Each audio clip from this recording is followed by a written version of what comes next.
Karibu mpenzi mtazamaji, natumai ubuheri wa afya, na katika taarifa ya pamoja kuhusu uchaguzi mkuu uliofanyika siku chache zilizopita tarehe 29 Oktoba nchini Tanzania, wabunge wakuu wa bunge la Ulaya wamezitaka nchi zote zinazounga mkono demokrasia kusimama imara katika kutetea haki za kibinadamu na demokrasia nchini Tanzania. Bonyeza alama ya like na subscribe niweze kukujuza zaidi.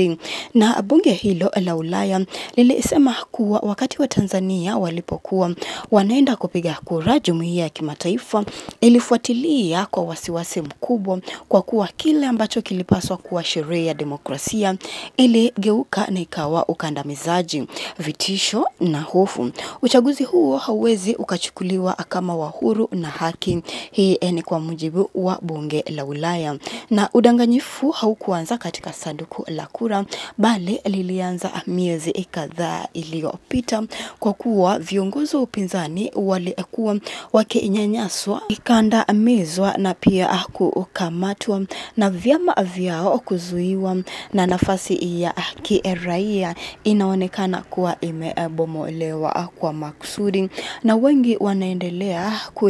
kulinganisha nchi ya Tanzania na nchi ya Cameroon. Lakini tungependa kusikia maoni yako kuhusiana na haya taarifa ambayo bunge la Ulaya liliweza kutoa kuwa uchaguzi ambao ulifanyika nchini Tanzania haukuwa wa huru na haki na wa kidemokrasia. Waliendelea na kusema kuwa kukamatwa na kesi inayoendelea ya uhaini mkubwa dhidi ya uongozi ama kiongozi wa upinzani Tundu Lissu,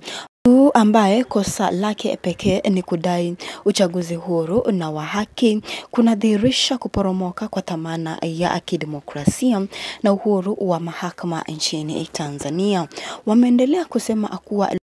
Lissu anapaswa kuachiliwa mara moja huru, masharti hayo kutoka kwa bunge la Ulaya, na pia wakiendelea kusema kuwa hakuna uchaguzi unaweza kuwa wa kuaminika iwapo upinzani mkuu umenyamazishwa. Kumbuka, upinzani mkuu ambao unaongozwa na Tundu Lissu, chama cha demokrasia na maendeleo, lilinyamazishwa kimya wakati uchaguzi za kukemea kitendo hicho, na wamesema kuwa uhuru wa kukusanyika na kujieleza umepigwa marufuku na vyombo huru vya habari vinatishwa na kudhibitiwa, hali ambayo si demokrasia, na nchi ya demokrasia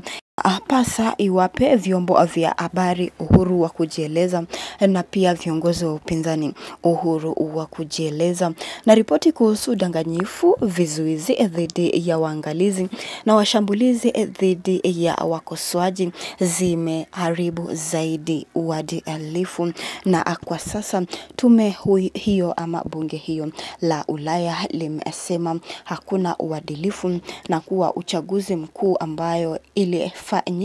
siku chache tu zilizopita haikuwa wa huru na haki, na taifa za demokrasia zinapaswa kuingilia kati ili uchaguzi huo uenda ukasitishwa, ama kiongozi wa Chadema, kiongozi wa upinzani, apewe nafasi na aweze kuachiliwa huru. Tungependa kusikia kutoka kwako, tueleze maoni yako hapo chini, na pia usahau kubonyeza alama ya like na subscribe.